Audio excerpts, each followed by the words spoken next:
Amados irmãos e irmãs, paz e bem, quarta semana da Páscoa, sexta-feira, do Evangelho é João, capítulo 14, versículos de 1 a 6. Naquele tempo, disse Jesus a seus discípulos: Não se perturbe o vosso coração. Tendes fé em Deus, tende fé em mim também. Na casa de meu Pai há muitas moradas. Se assim não fosse, eu vos teria dito: Vou preparar um lugar para vós, e quando eu tiver ido preparar-vos um lugar, voltarei e vos levarei comigo, a fim de que onde eu estiver estejais também vós. E para onde eu vou, vós conheceis o caminho. Tomé disse a Jesus: Senhor, nós não sabemos para onde vais, como podemos conhecer o caminho? Jesus respondeu: Eu sou o caminho, a verdade e a vida. Ninguém vai ao Pai senão por mim. Palavra da salvação, glória a vós, Senhor. Meus irmãos e minhas irmãs, este texto do Evangelho de hoje nos faz refletir bastante sobre a essência da vida, sobre a estabilidade interior, sobre os caminhos que levam, ou o caminho que leva o homem à vida verdadeira. Enfim, é um texto belíssimo. Jesus começa dizendo aos discípulos: não se perturbe o vosso coração, quer dizer, não se inquiete o vosso coração como quem não tem onde repousar, como quem não tem ninho, como quem não tem casa, como quem não tem morada. Não fiquem desassossegados e sem paz e sem repouso, mas tenham fé. Tenham fé em Deus e tenham fé em mim também. O contraste que aparece no começo do texto é entre fé e medo, perturbação. E aí Jesus diz: na casa do meu Pai há muitas moradas. E aí Jesus entra num tema muito interessante, o tema da casa, que é o tema da estabilidade, que Jesus tratará em outros momentos, em outros evangelhos, na construção, por exemplo, da casa sobre a rocha, não é? A casa como a vida, como estrutura de vida. Mas a casa pode significar também a igreja como lugar de acolhimento para os fiéis. A casa pode significar também a morada eterna. Na casa do meu Pai há muitas moradas. Quer dizer, não se preocupe, porque vocês não vão viver a instabilidade o tempo inteiro. Vocês não vão viver perambulando o tempo inteiro. Há um lugar, há uma experiência de estabilidade. E essa casa não é uma casa feita com mãos humanas, e não é uma casa, em primeiro lugar, feita com projetos humanos, com força humana. E esta casa também não é, entre aspas, repito, um lugar. Esta casa é alguém.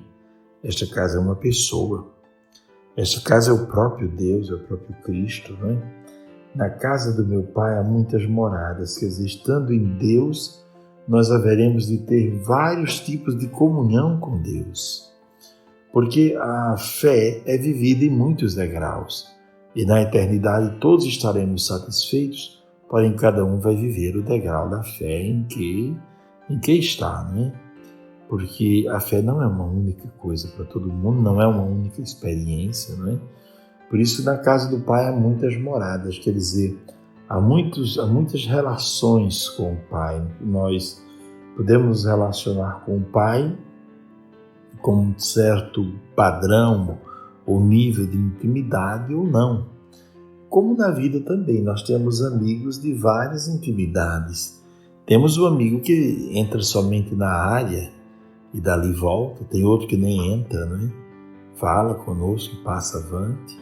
Tem outro que pode entrar na sala, sentar, conversar. Outro que pode ir até a cozinha, comer juntos. Outro que pode até ficar de um dia para o outro, dormir no quarto, né?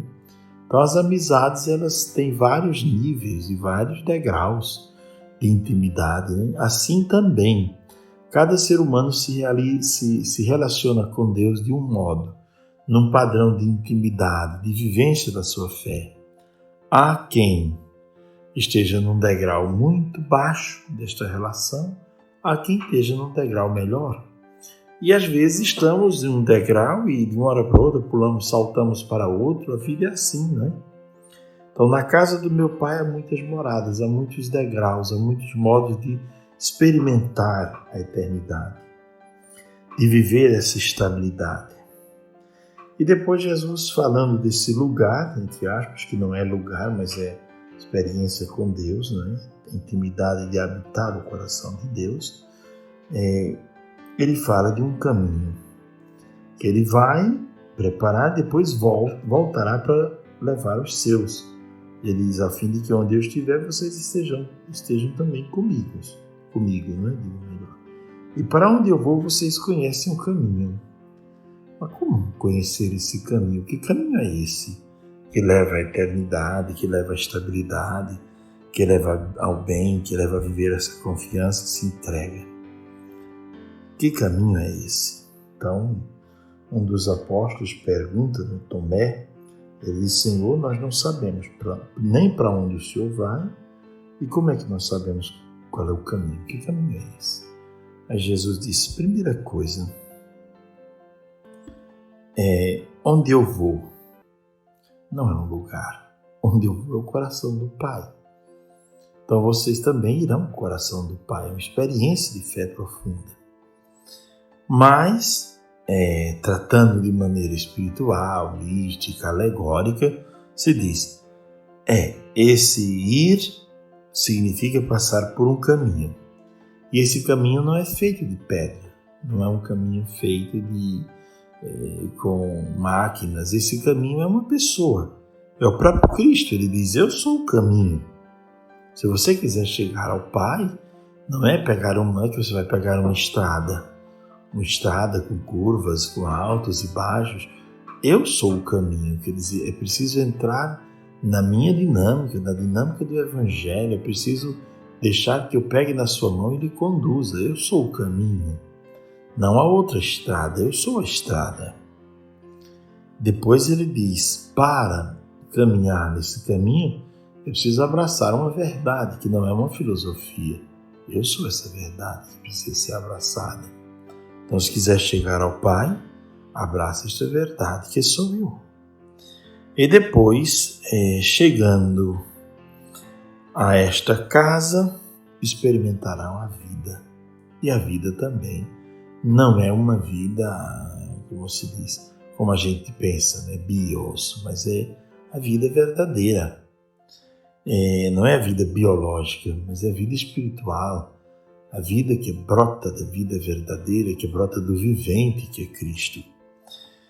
Portanto, somos convidados a crescer por dentro, na essência, a amadurecer com estes conceitos de estabilidade de casa, quer dizer, morar em Deus. Em muitos outros momentos do Evangelho de João, Jesus usa o verbo permanecer, né? Permanecer significa morar, habitar, quer dizer, se estabelecer ali. Então Jesus quer que nos estabeleçamos nele. Mas como vamos nos estabelecer nele? Aí ele diz, eu sou o caminho. É escutando a palavra, meditando a palavra, escutando o que eu disse, o que eu ensinei, vocês vão se estabelecer em mim. E também acolhendo a verdade, que sou eu, não é uma filosofia, mas sou eu. Não é um conjunto de doutrinas, mas sou eu mesmo. E assim chegando à vida verdadeira, que sou eu também. Os santos padres fizeram de maneira alegórica uma reflexão bem poética, né? Dizendo assim, né? Que se estivermos perdidos, ele é o caminho. E quanta gente perdida no mundo das drogas, no mundo da bebedeira, no mundo da infidelidade, reencontrou o seu caminho em Cristo. Quantos casais que estavam se desestruturando, casamentos sendo desfeitos e se reencontraram em Cristo. Quantas pessoas estavam perdidas, estavam atordoadas sem saber que rumo tomar, que decisão tomar, e Cristo foi a verdade para essas pessoas e continua sendo. E quantas pessoas já não tinham vida dentro de si, mas caminhavam de qualquer modo, entregues à tristeza, ao desencanto, entregues à falta de entusiasmo. e Cristo tornou-se vida para essas pessoas. Como estamos no tempo de Páscoa, é importante entender tudo isso dentro do contexto pascal. A casa da Páscoa. Qual é a casa da Páscoa? O caminho da Páscoa. Qual é o caminho da Páscoa? Da vida, da alegria. A casa também da alegria, da transformação, do homem novo. A verdade da Páscoa. Qual é a verdade da Páscoa? E qual é a vida pascal? A vida do homem renovado, transformado por dentro. Desejando a todos a graça de um ótimo dia, desejo a todos a graça também de devagarinho irmos atingindo, que eu também me incluo aqui, irmos atingindo a estabilidade da companhia de Cristo, a estabilidade da amizade com Deus, a estabilidade que os santos conheceram e que nos ensinam a buscar. Abençoe-vos Deus Todo-Poderoso, Pai, o Filho e o Espírito Santo. Amém.